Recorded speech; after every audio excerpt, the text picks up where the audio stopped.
Buni santexniklar juda yaxshi biladi nima narsa ekanligini. Datchik prochechka vadu, ya'ni suv datchigi.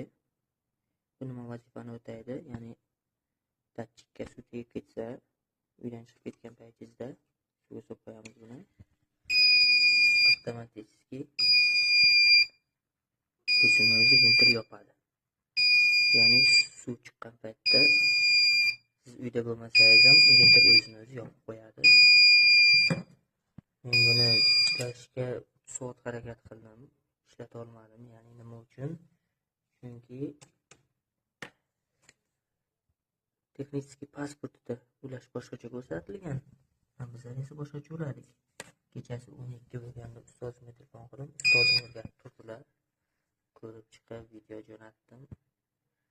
Rahmat kattakon ustozimga. Shuni kechasini erinmasdan menga yarim soat konsultatsiya o'tib